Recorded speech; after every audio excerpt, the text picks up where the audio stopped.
الحمد لله رب العالمين وبه أستعين وأصلي وأسلم على نبينا محمد وعلى آله وصحبه أجمعين أما بعد. Nous poursuivons l'étude des noms sublimes d'Allah Ta'ala. Dans la leçon du jour, nous allons aborder le nom As-Samad. L'auteur, Cheikh Abdelrahman As-Sirdi rahimahullah Ta'ala dit: As-Samad signifie celui vers qui se dirigent toutes les créatures dans tous leurs besoins, leurs situations et leurs nécessités. Car il a la perfection absolue dans son essence, ses noms, ses attributs et ses actions. Fin de citation. Sachez que le nom sublime As-Samad vient du verbe en arabe Samadahu, qui a le sens de Qasadahu, c'est-à-dire se diriger vers, s'orienter vers. Et les Arabes employaient ce terme pour une personne qui est souveraine, pour un roi, un maître, quelqu'un qui a un rang d'honneur et d'autorité dans son peuple. Le nom d'Allah Ta'ala As-Samad est mentionné dans un seul verset du Coran, dans Surat Al-Ikhlas, Allahu Samad. Cependant, les savants du tafsir, parmi les salafs, donnent plusieurs explications à ce nom, plusieurs sens et significations. Le premier sens que nous trouvons dans les paroles des salafs est le maître absolu, celui vers qui tout le monde se tourne et personne n'est au-dessus de lui. Al-Khattabi, rahimahullah, dit: As-Samad est le maître, celui qu'on sollicite dans toutes les affaires et vers qui on se tourne pour nos besoins et ce qui nous accable. Et comme il fut rapporté dans le tafsir, As-Samad est celui qui a atteint l'ultime degré de noblesse et de grandeur. Fin de citation. Donc As-Samad a le sens du maître absolu, celui à qui toutes les demandes de ses créatures sont adressées et auprès de qui il cherche refuge. Et ce nom indique par implication tous les attributs de perfection par lesquels il est le maître absolu. Et si vous méditez Surat Al-Ikhlas, Qul huwallahu ahad, vous constaterez que chaque verset de celle-ci exprime l'unicité absolue du Créateur dans son essence. Qul huwallahu ahad dit: il est Allah l'unique, c'est-à-dire celui dont l'existence et la vie est unique. Personne ne lui ressemble dans son essence. Allahu Samad, c'est-à-dire le maître suprême vers qui toutes les créatures se tournent pour leurs besoins. Lam yalid wa lam yulad, il n'a pas engendré et n'a point été engendré, c'est-à-dire il est le seul dont l'existence ne dépend de rien. Il est le riche absolu. Rien n'a précédé son existence et il a précédé toute chose. Walam yakul lahu kufuwan ahad, et nul n'est égal à lui, c'est-à-dire rien ne lui ressemble dans ses noms et ses attributs. Constatez comment cette sourate englobait la perfection de l'unicité dans l'essence du Créateur subhanahu wa ta'ala. Et c'est la raison pour laquelle cette sourate égale un tiers du Coran, comme l'a mentionné le messager d'Allah alayhi salatu wassalam. Dans un hadith rapporté par l'imam Muslim d'après Abu Darda radiyallahu anhu, il dit que le messager d'Allah alayhi salatu wassalam a dit: Allah a divisé le Coran en 3 parties et il a fait de Qul huwallahu ahad un tiers du Coran. Al-Qurtubi dit à ce sujet: cette sourate contient 2 noms d'Allah subhanahu wa ta'ala qui englobent tous les types de perfection et qui ne se trouvent dans aucune autre sourate. Ces 2 noms sont Al-Ahad et As-Samad. Et tous 2 indiquent l'unicité de l'essence sacrée du Créateur, qualifiée par tous les attributs de perfection. C'est-à-dire, Al-Ahad évoque son existence unique que nul autre ne partage avec lui. Et As-Samad évoque tous les attributs de perfection, car il est celui qui a atteint la perfection dans sa noblesse. Ainsi, il est celui vers qui se tournent toutes les demandes. Et ceci ne peut exister parfaitement que pour celui qui réunit toutes les qualités de perfection. Et cela ne sied qu'à Allahu Ta'ala. Ainsi, comme cette sourate renferme la connaissance de l'essence sublime d'Allah, elle équivaut à un tiers de la connaissance complète du Créateur, laquelle se compose de la connaissance de son essence, de ses attributs et de ses actes. Fin de citation. Même s'il existe une deuxième explication quant à la raison que cette sourate particulièrement égale un tiers du Coran. Certains savants ont dit que lorsqu'on médite le Coran, on constate qu'un tiers de celui-ci représente des règles et des jugements. Un autre tiers est constitué de menaces et de bonnes annonces aux croyants par le paradis et l'enfer. Et le dernier tiers comprend la mention des noms et des attributs d'Allah Ta'ala. Donc, lorsque cette sourate englobe tous les sens de l'unicité dans son essence, elle égale un tiers du Coran. Mais dans tous les cas, cette sourate égale un tiers du livre d'Allah pour ce qu'elle renferme comme sens magnifique des attributs parfaits d'essence du Créateur. Également, elle fait mention de 2 noms qui ne se trouvent dans aucune autre sourate, aucun autre verset du Coran. Donc, la première explication de As-Samad est que c'est le maître absolu, celui vers qui toutes les créatures se tournent et se dirigent pour leurs besoins et dans leur détresse, celui vers qui ils cherchent refuge et en qui ils ont espoir. Et cet avis fut rapporté par Ibn Abbas radiyallahu anhu, et il est celui choisi par Abu Ubaida ou Az-Zajjaj ou encore Al-Khattabi, Ibn al-Qayyim, l'auteur Cheikh Sa'di et d'autres parmi les contemporains. Le deuxième avis mentionné chez les salafs, c'est que le nom As-Samad signifie celui qui n'a jamais été engendré et n'a point engendré. Ainsi, les gens de science disent que l'explication du nom As-Samad se trouve dans le verset qui suit: Qul huwallahu ahad, Allahu Samad, lam yalid wa lam yulad, c'est-à-dire il n'a pas engendré et il n'a jamais été engendré. Donc As-Samad veut dire celui qui n'a pas engendré et n'a jamais été engendré. C'est l'avis de notre Cheikh Yasin al-Adani rahimahullahu ta'ala. La troisième interprétation que l'on trouve chez les salafs est que As-Samad veut dire celui qui, de par sa perfection, n'a besoin ni de nourriture ni de boisson. C'est-à-dire qu'il ne mange pas et ne boit pas. Et ceci est dû à sa perfection ultime, son élévation perfection et sa transcendance au-dessus de tout défaut, incapacité ou besoin. Comme Allah dit dans son livre, وَمَا خَلَقْتُ الْجِنَّ وَالْإِنسَ إِلَّا لِيَعْبُدُونَ مَا أُرِيدُ مِنْهُمْ مِنْ رِزْقٍ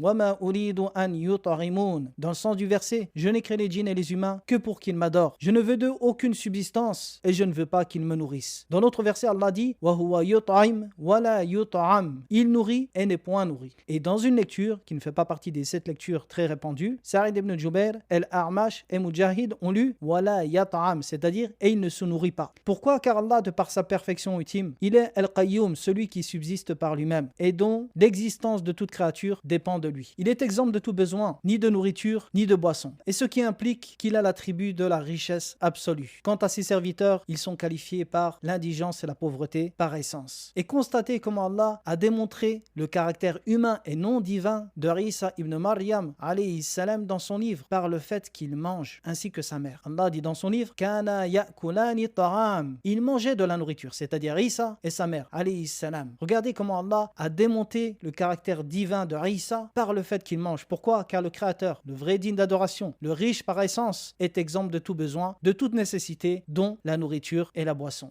Le quatrième sens que nous trouvons chez les Salaf, As-Samad signifie celui qui est au-dessus de toute chose et rien n'est au-dessus de lui. Et il existe encore d'autres significations du terme As-Samad que nous trouvons chez les Salaf, mais j'ai mentionné les plus connus. Car le but ici est de résumer et non de rentrer dans tous les détails. Mais sachez que les savants disent que tous ces sens sont justes et qu'il n'y a aucune contradiction entre ces sens et il n'y a aucune contradiction à les affirmer tous ensemble dans la compréhension de ce nom sublime. Car la langue arabe est une langue riche et un seul mot peut avoir plusieurs sens. Et les gens de science disent qu'il est préférable d'affirmer tous les sens que la langue arabe comprend tant qu'il n'y a rien qui ne l'empêche, comme un sens qui ne sied pas au créateur, par exemple un attribut de défaut ou qui ne convient pas. Et c'est ce que Al-Barawi a dit dans son exégèse lorsqu'il dit « Et ce qui est prépondérant est de comprendre le mot As-Samad par tous ses sens qui furent rapportés. » C'est l'avis de At-Tabarani et de beaucoup de savants. Et c'est une règle qui est liée à la langue arabe et à Usul al-Fiqh que je ne vais pas aborder ici, ce n'est pas opportun. Très bien, maintenant abordons un sujet important. Quel est l'impact spirituel de ce nom? Lorsque nous comprenons qu'Allah, As-Samad, signifie le maître, le souverain absolu, celui vers qui se tournent toutes ces créatures dans leurs demandes, dans leurs besoins, auprès de qui ils cherchent refuge, celui qui se dispense de tout, qui n'a besoin de rien, ne mange pas, ne boit pas, n'a pas engendré et n'a point été engendré. Il ne fait aucun doute que lorsque le serviteur prend conscience qu'Allah est celui qui possède tous ses attributs, qui possède la richesse absolue, et que les créatures, elles, sont indigentes par essence, il ne fait aucun doute qu'à ce moment-là, le serviteur se tourne exclusivement vers lui et se détourne de toutes les créatures en plaçant sa confiance entièrement en Allah. Donc parmi les impacts, le fait que la confiance du serviteur en son créateur augmente. Également, il ne recherche refuge qu'auprès de lui, car il est le maître absolu, le souverain, celui qui possède toutes choses et dont toutes choses dépendent de lui. Ainsi, l'espoir et la crainte du serviteur sont tous deux impactés par la contemplation de ce nom sublime et tous deux s'accroissent. Il le craint car il est le maître absolu, de même qu'il l'espère lorsqu'il subit l'injustice et est dans sa détresse. Ainsi, le sentiment d'indigence et de besoin envers celui qui est riche par essence et n'a besoin de rien devient alors évident. Voici donc un résumé de l'explication de ce nom sublime As-Samad wa sallallahu ala nabiyyina Muhammadin wa ala alihi wa sahbihi wa sallam.